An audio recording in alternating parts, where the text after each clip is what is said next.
안녕하십니까, 박성현 교수입니다. 자, 이번 시간에는 은퇴설계 전문가 과정 2권에 나오는 현금 흐름 확보 전략이라고 되어 있죠. 그 파트 중에서 뒤로 쭉 넘어가시면 우리가 이제 그 부동산 파트 전까지가 이제 현금 흐름 확보 전략에 대한 내용입니다. 자, 그래서 이 교재가 2024년도에 전면 개정이 됐어요. 완전 바뀌었습니다. 그러니까 이제 내용적인 측면에서는 바뀌는 게 없는데 전체적인 어떤 내용이 많이 좀 그 계산하는 문제보다는 좀 지식적인 측면이 많이 가미됐다라고 보면 되기 때문에 어려워졌습니다. 좀 더. 그러니까 어쨌든 자격증은 빨리 따는 게 좋다라는 거를 여기서 알 수가 있고, 많이 제도가 바뀌었죠. 이제 그런 것들도 반영을 해놨고, 자, 여기서 이제 현금 흐름 확보 전략인 건데, 첫 번째 1장으로 가보면 연금 제도를 활용했거든요. 근데 여기가 제일 어려워요. 그러니까 이 연금 제도를 활용한 현금으로 확보 전략인데, 거기 보면 연금 제도잖아요. 그러니까 제도가 3단계로 돼 있죠. 3단계로 돼 있는 거를 이제 전부 다 나오게 되는데, 첫 번째 이제 공적연금이 이렇게 있죠. 그리고 이제 퇴직연금이 있고, 이제 개인연금이 이렇게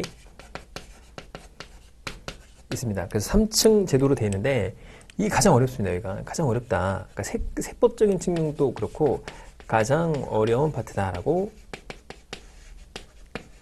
생각을 하면 됩니다. 그래서 이제 결론적으로 이제 이 세 가지를 이렇게 배울 건데, 공적연금은 뭐 국민연금이 있고, 그다음에 특수직영연금이 있죠. 그러니까 뭐 사립학교 교직원연금, 그다음에 뭐 공무원연금 뭐 이런 것들이 있을 겁니다. 이제 구조가 이제 우리 국민연금을 포커싱을 맞췄기 때문에 여기를 잘 알면 돼요. 자, 그 다음에 여기는 이제 그 다음에 이제 중요한 게 뭐냐면 공적연금을 극대화하는 방안. 여기 시험에 잘 나옵니다. 극대화 방안이 나오고, 퇴직연금이 이제 복잡하거든요. 뭐 DB, DC, ILP 뭐 가입하는 것도 있고, 뭐 개인연금 저축계좌랑 연계하라는 게 있고 복잡해요. 자, 그런데 여기서 중요한 건 이제 세금적인 측면이 되게 중요합니다.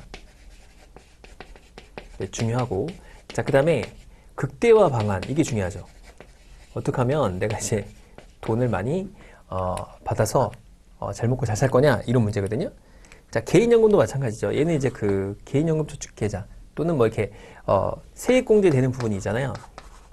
세액공제가 되는 요 부분이 있고, 그렇지 않은 그런 본인이 스스로 가입한 연금이 있잖아요. 그런 연금을 통해서 가장 내가 연금을 극대화하는 방안이 있어요. 이렇게 있습니다. 그래서 이 3층 제도를 통해 가지고 우리가 뭘 한다? 소득 대체율을 60에서 70% 정도를 만드는 게 목적이죠. 한 70% 정도 이제 만드는 게 목적이다 라는 겁니다. 그죠? 그래서 이 구조를 이제 파악하는 게 이 시험 요 장 1장의 핵심이에요. 그래서 하나하나씩 보거든요. 그래서 공적연금에 대해서 보고, 퇴직연금에 대해서 보고, 개인연금에 대해서 이제 보게 되어 있습니다. 그래서 이렇게 세 가지를 차례대로 공부를 하는 거다라고 생각을 하면 될 것 같아요. 자, 그래서 시험에 나오는 파트가 정해져 있어요. 근데 이제 그게 어려운 부분들이 있는데, 여기 가장 어렵고, 요거는 좀 이해가 필요한 부분이고, 요거는 우리가 이제 금융기관에 계신 분들은 많이 팔아봤기 때문에 조금 익숙하죠. 자, 그래서 그 교재를 보면은 그 9페이지로 가보면 목차가 나옵니다. 목차를 보면 첫 번째 공적연금, 여기죠. 여기를 이제 활용해서 어떻게 돈을 많이 획득할 거냐, 연금을 어떻게 획득할 거냐, 이거죠. 그래서 수령액 최대화 및 유의사항, 절세 이런 게 나오죠. 퇴직연금, 그래서 절세, 뭐 인출 어떻게 할 거냐, 이렇게 나오게 됩니다. 자, 개인연금 어떻게 할 거냐. 그래서 세제 적격이 있죠. 이렇게 세제 적격이 있고, 그 다음에 세제 적격이 아닌 게 요 공제가 안 되는 거예요. 두 개를 활용해서 어떻게 내가 잘 먹고 잘 살 거냐, 그런 거고, 2장은 이게 아니고 금융상품이죠. 그러니까 여기 이제 이걸 이제 하는데, 이제 금융상품은 뭘 가입할 거냐, 그래서 잘 먹고 잘 살 거냐, 이런 얘기예요. 이런 얘기. 그래서 보면 은퇴 자금을 위해서 세 가지가 있어요. 안정 추구형, 위험 중립형, 수익 추구형, 이렇게 세 가지가 있다. 그 다음에 이제 은퇴 자금 운용하는 게 뭐였냐. 그래서 뭐 이제 대안 투자가 있고 절세형 상품이 있다더라. 이렇게 구분하면 됩니다. 제가 맡은 파트는 207페이지까지예요. 그래서 여러분들 217페이지까지 제가 하는 거고 나머지는 다른 교수님이 하게 됩니다. 그런데 가장 어려운 것 같아요. 이 퇴직연금 파트가 우리 그 3장까지 있는 것 중에서 세법을 제외하고 나면 가장 복잡한 구조다. 이렇게 보면 될 것 같습니다. 자, 넘어가서 15페이지로 가봅시다. 자, 첫 번째는 이제 공적연금을 배우는데 우리 이제 국민연금이잖아요. 국민연금. 자, 국민연금의 특징을 좀 구분하고 그 다음에 이제 우리 핵심이 뭐라고 그랬죠? 어떻게 하면 최대치로 받을 수 있느냐가 핵심이라고 했지 않습니까? 이제 그거를 보게 되는 거예요. 자, 일단 15페이지에 보면 다 가입해야 된다. 그러니까 의무죠, 의무. 나 가입하기 싫어. 이렇게 빠져나갈 수가 없습니다. 60세 미만은 가입 소득이 있으면 가입을 해야 된다. 라는 겁니다. 자, 의무적이다. 자, 그 다음에 자산이 많기 때문에 별도로 가입 안 해도 되는 사람도 가입해야 되죠. 자, 그 다음에 이 다른 직종에 있는 분들 있죠.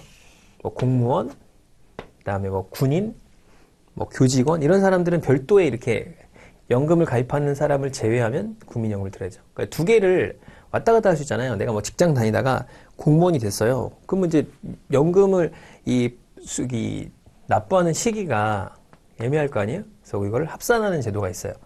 그래서 그건 뒤에 나옵니다. 자, 그래서 그런 사람이 아니면 내야 된다. 자, 동그라미 쳐보면 거기 이제 그 16페이지에 소득 재분배가 있다. 이것도 동그라미 하나 쳐주세요. 그러니까 돈을 많이 버는 사람들은 많이 내고 좀 적게 받아요.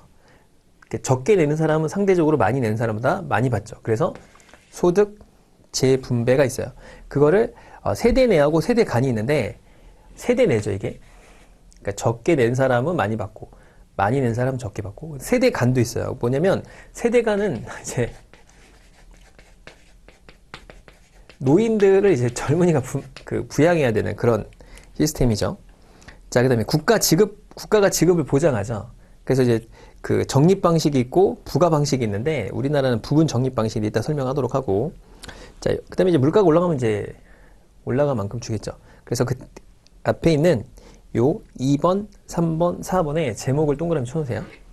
첫 번째, 소득 재분배. 그럼 세대 내가 있고 세대 간이 있잖아요. 그래서 한번 읽어봅시다. 고소득 계층에서 저소득 계층으로 재분배된다. 그리고 노인 세대를 지원하죠. 미래 세대가. 이것 때 말이 많죠. 연금은 어떡하냐. 아유, 큰일 났다. 이거 국민연금 다 소멸하면 어떡하지? 이런 걱정을 하지 않습니까? 자, 그래서 이런 기능을 하고 있다.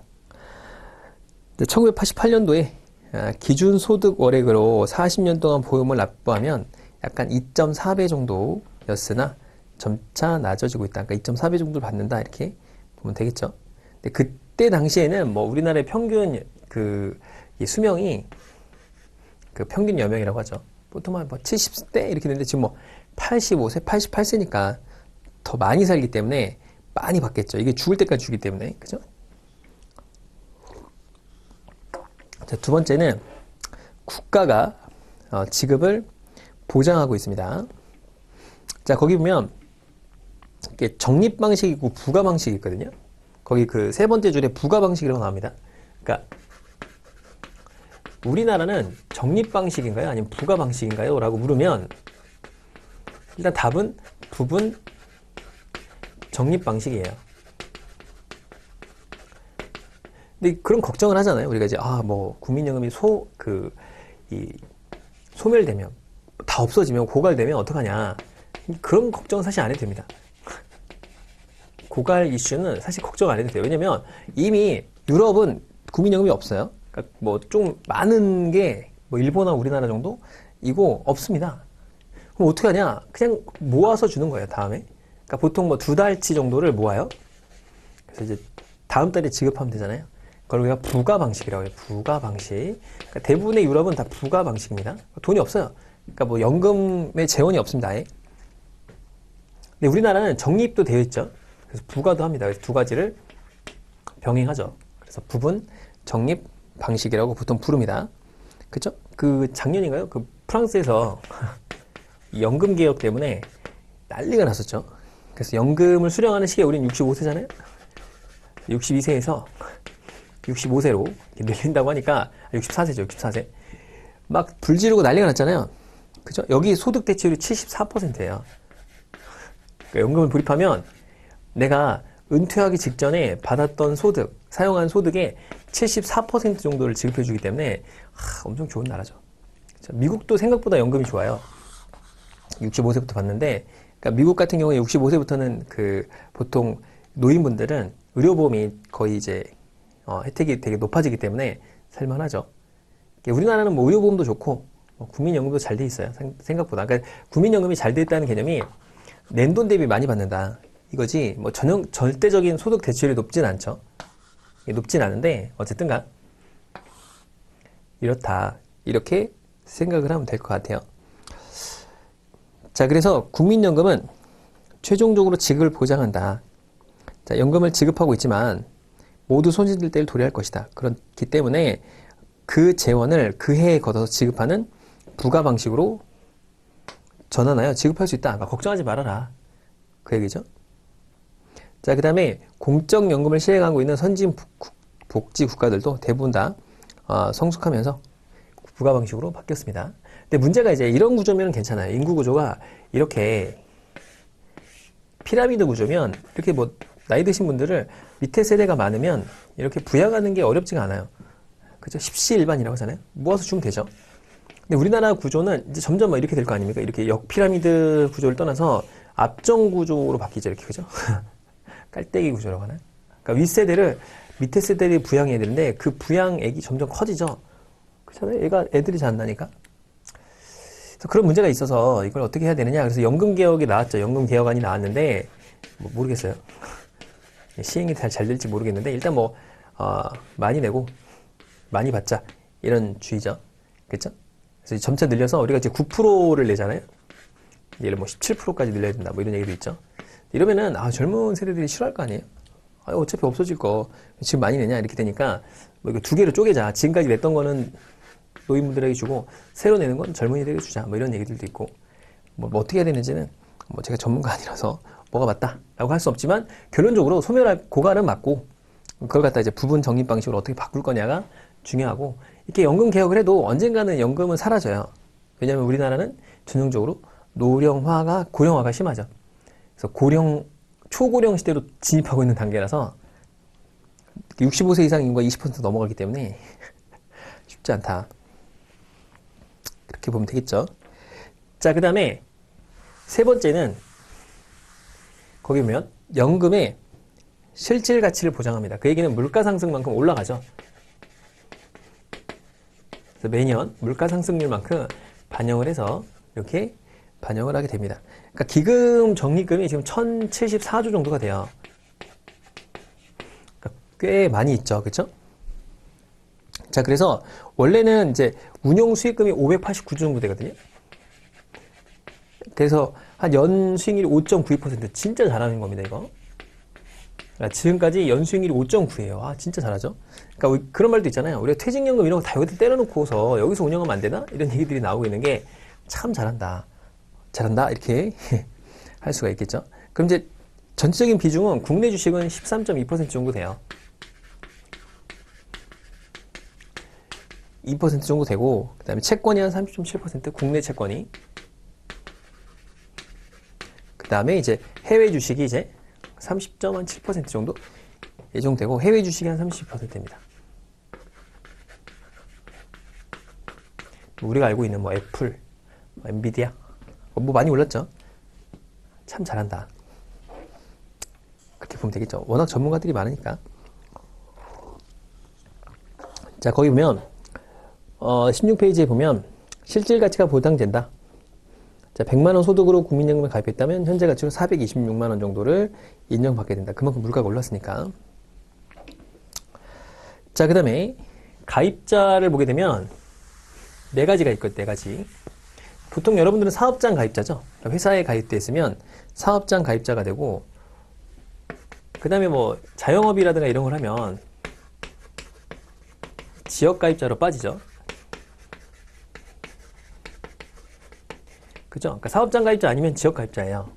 근데 세 번째는 이제 임의 가입자가 있죠. 임의 가입자는 가입하지 않아도 되는데 가입해야 되는 사람이죠.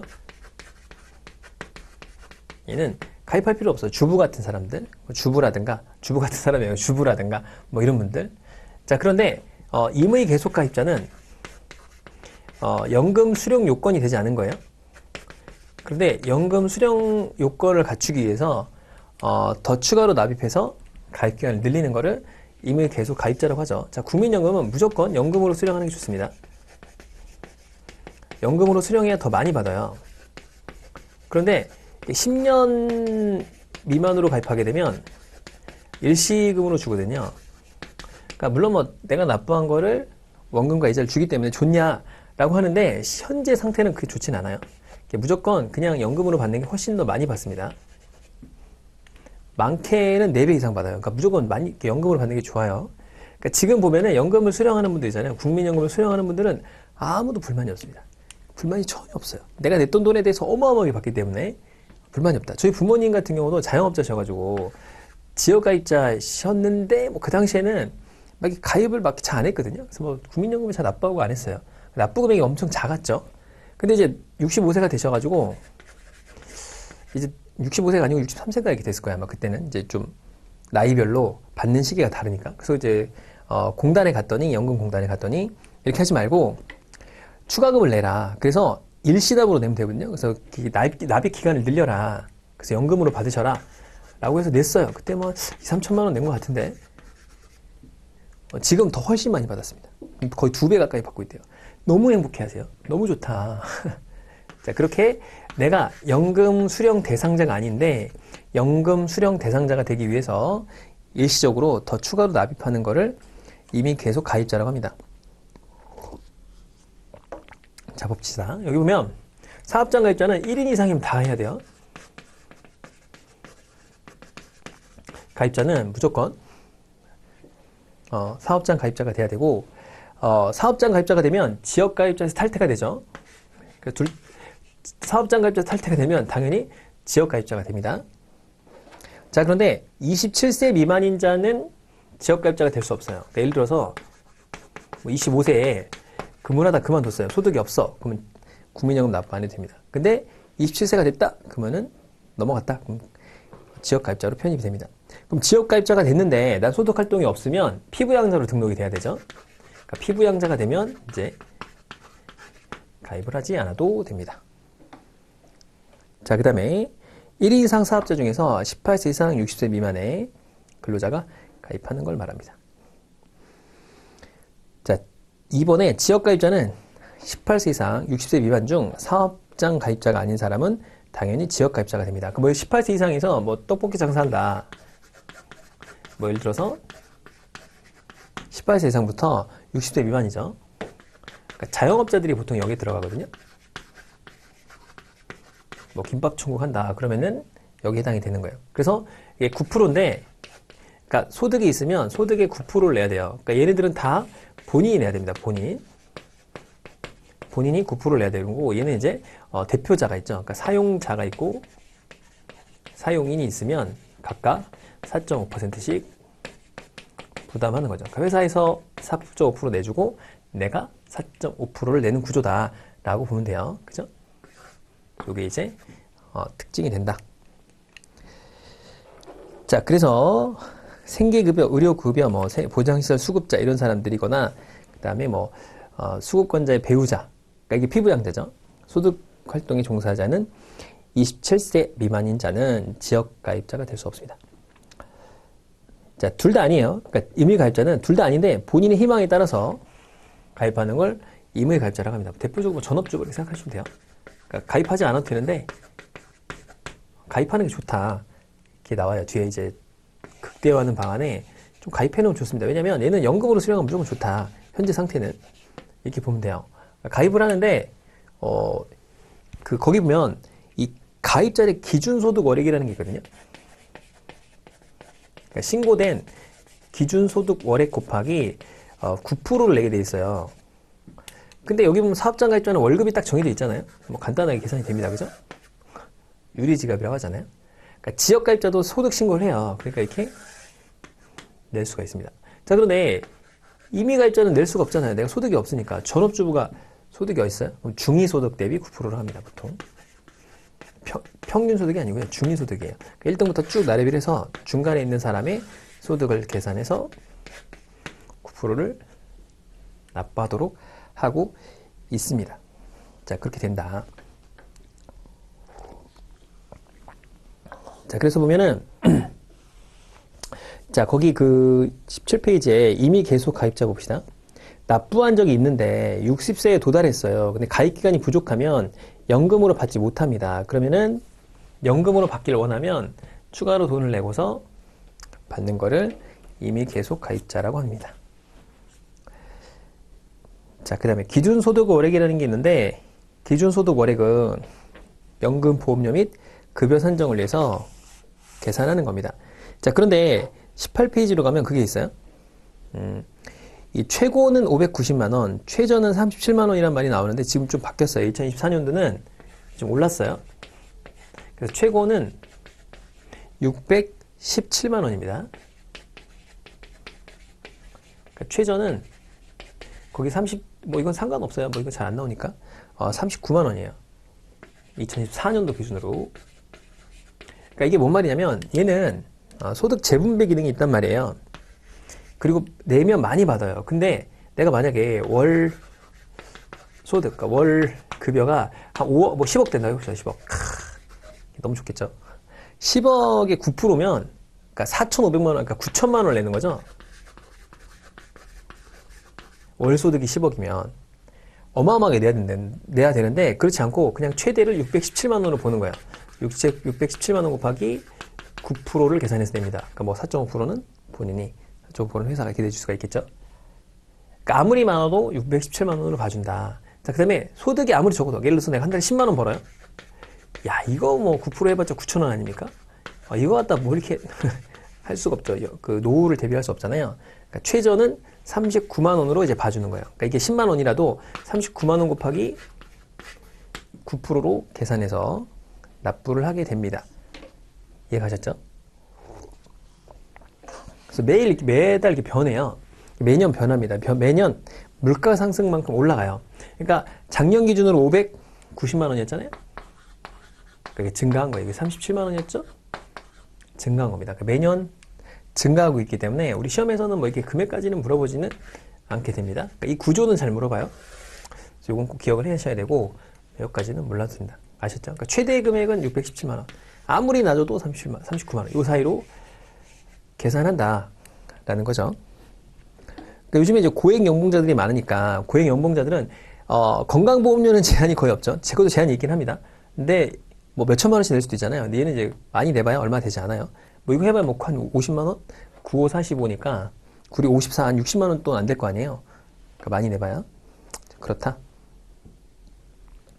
자, 보험료율은 사업장 가입자는 본인과 사업자의 사용자가 각각, 사용인이 이제 본인이고 사용자가 이제 그 4.5%씩 부담하게 되고, 지역 가입자의 보험료는 전액 다, 그러니까 지역 가입자, 임의 가입자, 임의 계속 가입자는 9%를 본인이 납부합니다.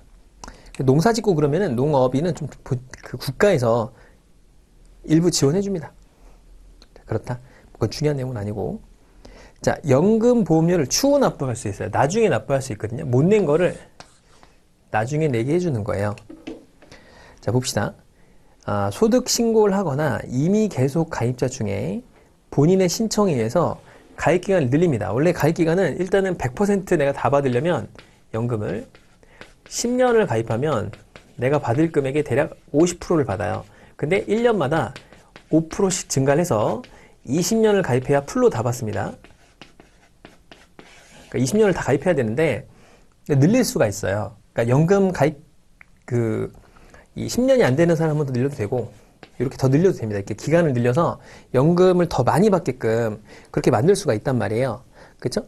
자, 본인의 연금을 늘림으로써 더 많은 연금을 받는 방법이 있습니다. 첫 번째는 10년 미만이에요. 추납 대상 기간은 최대 10년 미만입니다. 그러니까 10년 정도까지만 더 낼 수 있다. 자, 그래서 뭐 연금 보험료 1개월 이상 납부한 후에 이후에 안 냈다거나 실직 등으로 또 여러분이 사업을 중단하거나 회사에 실직을 하면 납입 예외를 할 수 있어요. 그러니까 납입을 중지할 수 있습니다. 국민연금은 납입 중지가 가능해요. 그러니까 여러분 실직했다. 회사에서 그만뒀다. 그러면은 돈 못 내겠다. 그럼 납입 유예를 할 수 있습니다. 그럼 그 기간은 빠지게 되거든요. 그때 나중에 낼 수 있다. 그런 얘기입니다. 그쵸? 근데 건강보험은 납입 유예가 없습니다. 무조건 납부해야 돼요. 무조건 납부해야 되고. 그래서 건강보험이 진짜 많이 나오죠. 생각보다. 그러니까 고액연봉자들은 그만두면 건강보험, 돈을 못 버는데 건강보험료가 되게 세게 나와요. 그걸 조절해야 됩니다. 반드시. 자, 네, 군복무 기간 뭐 이렇게 정해져 있고. 납부 방법은 일시납도 가능해요. 저희 아버지가 일시납 했다고 그랬잖아요. 일시납도 되고 분할납도 되는데 이자율이 적용돼서 좀 더 내야 됩니다. 추후 납부 보험료를 선정할 수 있는데 보험료에다 월수를 곱해라. 이렇게 생각해주면 되겠죠.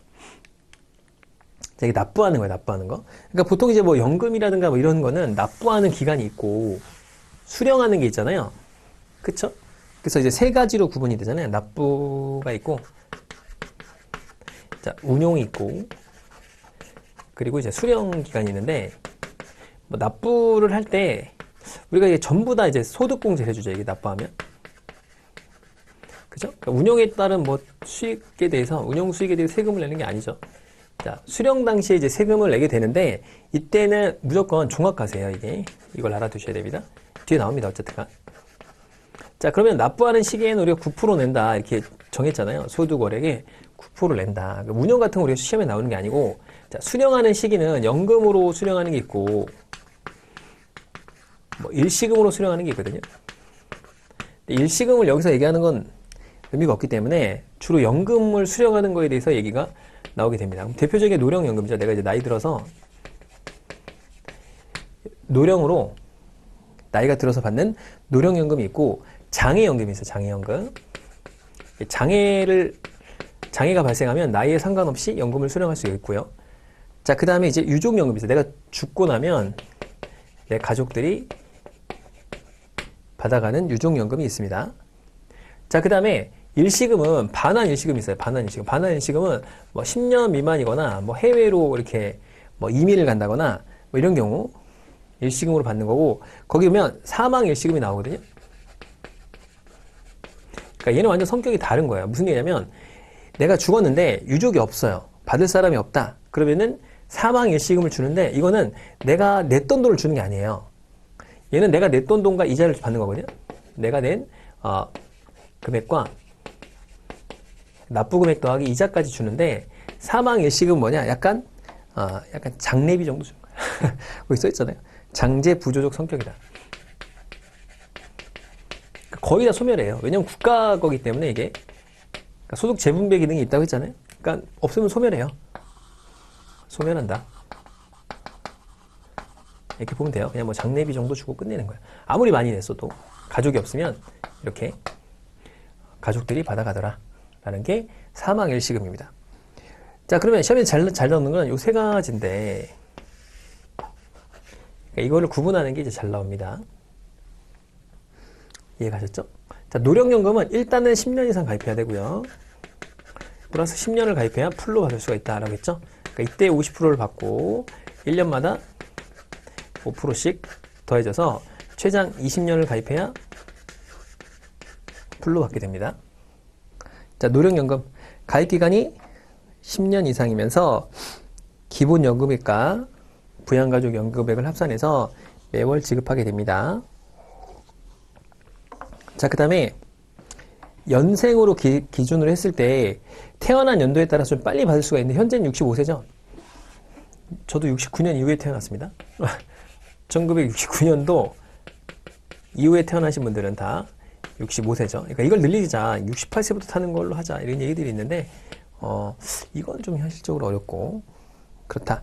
자, 그 다음에 조기 노령연금이 있어요. 이걸 5년 이내에서 우선적으로 탈 수 있습니다. 그러니까 65세라고 가정을 했을 때 내가 타는 연도가, 그럼 60세부터 먼저 탈 수 있어요. 뭐 1년 전, 2년 전 상관없어요. 타게 될 수가 있다라는 거죠. 그럼 먼저 타면 더 많이 받을 거 아니에요. 죽을 때까지. 100세라고 가정해보면 65세부터 타면은 35년 동안 받게 되고, 자, 60세부터 받으면은 40년을 받게 되잖아요. 당연히 감액을 해야겠죠, 감액. 감액을 하는데 1년에 6%입니다. 6%. 6%를 12로 나누면 한 달당 0.5%씩 감액하는 거예요. 그죠? 그래서 최장 5년이기 때문에 최장 마이너스 30%까지 되게 되는 겁니다. 그러니까 예를 들어서 65세에 받는 금액이 100만 원이다 라고 가정을 하면은 이렇게 5년 전에 받으면 70만 원을 받게 되는 거예요. 근데 5년 동안 더 받기 때문에 뭐가 유불리가 있냐 이건 몰라요. 알 수가 없긴 한데 요즘에 이렇게 뭐 빨리 신청하는 사람들이 많다면서요. 빨리. 왜냐면 이때가 많이 받잖아요. 많이 받으면 이게 자꾸 2천만 원 넘어가고 막 그러면은 막 그 요즘에 건강보험 피부양자에서 빠지고 그러니까 막 좀 그러니까 불편하게 돈을 건강보험료 내야 되니까 귀찮아가지고 미리 받는 사람이 있어요. 미리 받으면 좀 적게 받긴 하니까 그 오래 받으면 되잖아요. 계산해 보면 이게 한 30 몇 년 지나가면은 뭐 20에서 30 몇 년 지나가면 이 정상적으로 받는 게 유리하고 먼저 받는 게 더 유리할 때도 있어요. 빨리 이렇게 사망한다거나 그러면 먼저 받는 게 유리하죠. 선택 사항이긴 한데 어쨌든 간 한 달에 0.5%씩 감액한다. 이렇게 보면 돼요. 이게 월 단위로 조절할 수가 있거든요. 자, 그래서 1년을 앞당길 때마다 6%니까 12달로 나누면 0.5%고 마이너스 30%까지 이렇게 받을 수가 있게 됩니다. 자, 그런데 여기는 안 나오는데 이걸 늦게 받을 수도 있어요. 그러니까 65세인데 얘를 70세까지 연장할 수가 있습니다. 그러니까 연금을 늦게 받는 거죠. 그 대신에 한 달에 0.6%씩 증가시켜줘요. 그러면은 12달이면 7.2%만큼 증가시켜주는 거고 5년이면 약 36%만큼 증액됩니다. 그러니까 예를 들어서 이게 100만 원이었다. 65세에 받는 게 그러면 136만 원을 받게 돼요. 근데 더 많이 받으면 좀 위험하긴 합니다. 왜냐면은 이게 아까 말했듯이 그 피부양자에서 빠질 수 있고 하니까. 그래서 이렇게 늦게 받아도 된다. 근데 꽤나 많이 증가하죠? 이것도 계산해봐야 돼요. 내가 되게 오래 살아야 돼, 이거는. 오래 산다는 전제하에서는 늦게 받는 게 좋고, 그냥 받는 게 낫고, 그래서 요즘에 많이 빨리 받는 분들이 꽤나 있다고 그래요. 그러니까 뭐, 자금이 없어서 그런 것도 있지만, 이 건강보험료 때문에 그렇기도 하고, 뭐 여러 가지 이유에서 먼저 받는 분들이 많습니다. 그러니까 소득을 분산시키면 그만큼 세금이 적어지잖아요. 그런 원리, 당연한 원리니까 그런 걸 활용하더라. 라고 생각을 하면 됩니다. 요거 잘 나옵니다. 요거 하나 하고, 요거 뒤에 이제, 연금을 최대, 극대화하는 방법 중에 하나가 나오니까, 그때 기억을 해 놓읍시다. 자, 보면은, 그러니까 20년 가정한 것과 40년 가정한 건 당연히 40년 가입하는 사람 있잖아요. 뭐, 예를 들어 20대 그 회사 들어와서 40년간 다녀서 60세 은퇴한 다음에, 65세부터 타면 되니까. 자, 봅시다. 가입 시기 금액에 따라서 20페이지에 가보면 가입 기간이 길면 불임연금이 많을수록 당연히 많이 받겠죠. 자, 부양가족이 있는 경우에 좀 이렇게 바뀌게 됩니다. 자, 100만 원이면 9만 원씩 냈겠죠. 9%니까. 그럼 20년 가정하면 40만 원 정도 받고요. 40년 정도 냈으면 80만 원 정도 받아요. 자, 590만 원을 냈다고 해봅시다. 그러니까 이거는 가정이 그 앞에 있는 그 590만 원을 가정을 한 거예요. 최대 금액을 넣은 거죠. 그러면 9%니까 53만 1,000원이고 89만 4천을 받거든요. 그럼 상식적으로 생각하면 100만 원하고 590만 원이 있으면 자, 90만 원하고 53만 원이면 잘 생각해 보세요. 6배를 더 내잖아요. 그죠? 그럼 연금 수령액도 40만 원 6배면 240만 원을 받는 게 정상이지 않습니까? 89만 4천 원밖에 안 받아요. 그 이유가 뭐냐? 이게 바로 소득 재분배 때문에 그렇습니다. 2배 정도밖에 안 되죠. 내는 거는 6배인데 받는 건 2배다. 그래도 많이 받아요. 장기로 받으면 내가 냈던 금액보다 훨씬 더 많이 받게 됩니다. 그러니까 여기서는 지금 계산식이 안 나와 있는데 그 옛날 책에는 나와 있어요. 그럼 보면 꽤나 많이 받게 되거든요. 그러니까 뭐 적은 금액을 내면 한 4배 정도 넘게 받아요. 자, 봅시다. 2024년도 1월 국민연금에 가입한 사람이 300만 원이고 27만 원의 보험료를 냈다면 60만 2천 원 정도를 받게 된다. 그리고 매년 물가 상승만큼 올라가더라. 모르면 연금공단에 물어봐라. 이렇게 돼 있죠. 자, 소득 활동에 따른 노령연금 감액이 있어요. 그러니까 이제 소득 활동을 하면은 연금을 깎습니다. 아, 근데 너무 깎으면 그렇잖아요. 그래서 2분의 1까지만 깎아요. 자, 봅시다. 노령연금액을 감액하게 되는데, 월 평균 소득값이 A값, 그러니까 약 한 298만 9,237원을 초과하면 조금씩 깎습니다. 그래서 아래 표와 같이 소득 구간별로 감액을 하게 된다. 그래서 거기 보면 뭐 5%가 되면 5만 원 미만이고, 뭐 이렇게 근로소득 전 기준금액이 뭐 4,600만 원, 5천만 원 이렇게 해서 좀 깎더라. 그러니까 깎는다는 거를 좀 기억하면 되지. 뭐 밑에 있는 표를 외울 필요는 없습니다. 매년 바뀌기도 하고 하니까. 자, 그 다음에 따라서 금액은 노령연금의 2분의 1 이하로 깎지 않고요. 70세가 되면 안 깎아요. 그러니까 지금 받는 기준으로 우리가 65세에 받잖아요. 거의 다. 63세에 받으면 68세부터는 안 깎는다 이런 얘기예요. 이해갔죠? 그래서 5년 지나면 안 깎더라. 그러니까 이게 나이 들어서 돈 벌 수 있잖아요. 돈이 없으니까 돈 버는 거 아닙니까? 국민연금이 많다고 여기 뭐 한 100만 원 돈 받아서 뭐 쓸 데가 별로 없잖아요. 거기 뭐 20년 가정하면 89만 4천 원밖에 못 받는데 그걸로 생활이 될 수가 없잖아요. 그러니까 다른 일을 해서 좀 더 벌어야 되는데 미리미리 벌어놔야 될 거 아니에요. 왜냐면 70세가 되면 일을 하기 힘들고 80세가 되면 거의 이제 일하기 힘들죠. 그렇기 때문에 자, 그렇다. 이렇게 이해하면 될 것 같습니다. 자, 분할연금. 이것도 가끔 나오는데, 분할연금 이혼했죠, 이혼. 이혼하면, 이제 전업주부나, 뭐 남편이 될 수도 있고, 전업 남편이 될 수 있죠. 와이프가 일을 한 거예요. 혼자 집에 있었어요. 그럼 이제 이혼해버리면, 그 국민연금을 다 가져가 버리면, 전업주부나 전업 남편은 뭐 먹고 살죠? 그러니까 분할을 해주는 거죠. 국민연금을 분할을 하게 됩니다. 보통 2분의 1이에요. 이렇게 생각하면 되는데, 요건이 있습니다, 요건. 그럼 무조건 다 해주냐? 그럼 뭐 결혼하자마자 2달 만에 이혼했는데 다 해줘요? 그럼 너무 과하잖아요. 첫 번째, 그래서, 첫 번째, 다음 페이지로 가면, 혼인기간은 5년 이상이 됩니다. 5년 이상. 자, 그 다음에 배우자 이혼을 해야죠. 이혼을 해야 되는데, 이게 법정 이혼을 해야 돼요. 별거 안 됩니다, 별거 이런 거 안 되고, 법정 이혼을 해야 되고, 자, 그 다음에 배우자였던 사람. 그러니까 예를 들어서 남편하고 배우자가 있다. 근데 이분이 수급권자예요, 만약에. 그러니까 보통 그렇게 되죠. 그러니까 이분이 전업주부였다라고 가정을 하면은 5년 이상 살아야 되고, 자, 배우자가 수급권자가, 이 남편이 수급권자가 돼야 돼요. 그러니까 노령연금을 수급해야 되고, 이분도 수급 나이가 돼야 됩니다. 그래서 분할연금 수급권자 본인이 개시 연령이 돼야 돼요. 그러니까 이분도 뭐 65세 이상, 보통 뭐 여기도 뭐 65세 이상, 나이가 뭐 어릴 차이도 있긴 하니까 그 시기가 돼야 된다 이거예요. 자, 그래서 이 시기가 됐을 때 요청을 할 수 있는데 보통 2분의 1입니다. 자, 그래서 배우자가 노령연금 중 혼인 기간에 해당하는 연금액이에요. 그러니까 이게 전부 다가 아니고 혼인 기간에 납입을 해야 돼요, 사실은. 그러니까 결혼하고 뭐 3년 만에 이렇게 뭐 3년 아니고 한 7년 만에 이렇게 이혼을 했는데 이분이 납입 기간이 40년이다. 40년 동안 다 나는 거 아니에요. 7년 기간 동안에 발생한 소득에 대한 걸 2분의 1을 가져가게 되는 겁니다. 자, 그래서 근데 이제 비율이 좀 안 맞다. 비율을 조절할 수 있어요. 그래서 법정에서 비율로 이렇게 조절할 수 있더라. 이렇게 보면 됩니다. 자, 그 다음에 장애연금 여기 있죠? 자, 장애연금은 장애가 발생 시 주는 거예요. 장애 등급이 있는데 1등급, 2등급, 3등급 이렇게 있습니다. 자, 그러면 그 당시 받아야 할 금액, 그러니까 이 당시에 이제 넣었던 금액이 있겠죠. 그럼 장애가 1등급이면 정말 심한 거예요. 그러니까 그런 분들은 이제 내가 받는 금액 100%를 다 받게 되고 언제까지? 죽을 때까지. 2등급이면 80%를 죽을 때까지, 3등급이면 60%를 받게 됩니다. 근데 넣었던 돈을 받는 거예요.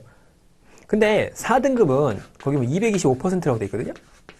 그러니까 얘는 225%더 받는 거 아니야? 이거 별로 등급도 낮은데 왜 더 받지? 그게 아니고 일시금이에요, 일시금. 일시금으로 받고 끝나는 겁니다. 왜냐면 더 이상 낼 수가 없거든요. 그러니까 너무 아파서 더 이상 국민연금을 내거나 뭐 일을 할 수 없기 때문에 이렇게 한 방에 주는 걸 말하죠. 그래서 거기 보면 1, 2, 3등급이 있는데 이렇게 된다. 그래서 225%는 일시금으로 받는 겁니다. 자, 그 다음에 유족연금이 나오는데 유족연금은 이제 사망을 했죠. 가족들이 받는 거예요, 가족들이. 자, 그런데 얘는 100%다 받는 건 아닙니다. 그래서 예를 들어서 가입 기간이 10년이다. 10년이 안 된다. 그럼 50%를 받게 되고요. 자, 그 다음에 40%를 받게 되고 내가 받을 금액의 40%. 자, 10년에서 20년 사이면 50%를 받게 되고 20년이 넘어가면 60%를 다 받게 돼요. 그러니까 100%를 안 주고 60%를 줍니다. 자, 그래서 가입 기간이 사람 또는 노령연금이 2급 이상을 받던 사람이 사망했습니다. 자, 그래서 유족에게 지급하는 건데 일정률의 연금액과 부양가족을 주게 돼 있어요. 자, 그래서 40, 50, 60 이렇게 됐다는 게 그건데 여기서 이제 구별을 안 했기 때문에 뭐 이렇게 된다 이렇게 생각하면 될 것 같아요. 자, 범위는 일단 배우자인데 사실혼이 포함돼요. 여기가 중요한 게 우리나라는 이 상속은 무조건 법정 결혼해야 됩니다. 법률혼이어야 돼요. 법률혼만 인정해요. 그러니까 사실혼 인정하지 않거든요. 근데 여기서는 유족연금은 같이 동거해도 주는 겁니다. 그러니까 사실혼 관계라는 건 뭐 동거해서 20년 살았어요. 그럼 뭐 인정해 주는 거죠. 자, 자녀는 25세 미만, 손자녀도 해당이 됩니다. 자, 그 다음에 부모, 조부모, 장애 등급 2급 이상인 연령과 관계없이 포함. 그러니까 2등급 이상이면 나이에 상관없이 지급을 해준다. 그러니까 배우자가 1순위예요. 배우자 1순위. 뭐 상속은 직계 비속 1순위잖아요. 여기는 배우자가 1순위입니다. 배우자한테 먼저 주고 자녀가 있으면 자녀한테 주고 이렇게 주게 됩니다. 왜냐면 먹고 살아야 되니까. 연금은 먹고 사는 문제예요. 그러니까 현실적인 문제죠. 이걸 가지고 무슨 뭐 나이가 들어서 뭐 이걸 투자하고 뭐 그런 개념이 아닙니다. 먹고 사는 거라 제일 중요하다. 자, 배우자인 경우 3년 동안 유전연금을 지급한 다음에, 그러니까 딱 사망하면 일단 3년간 줘요. 왜냐면 이제 뭐 준비도 해야 되고 하니까 3년간 주다가 다시 이제 수급 나이가 됐을 때 주게 됩니다. 자, 정지하고 그 수급 나이가 되면 그때부터 주는 거예요. 자, 그러나 배우자의 근로소득 금액과 사업소득을 합산해서 그 값이 298만 9천 원보다 적으면 계속 지급된다.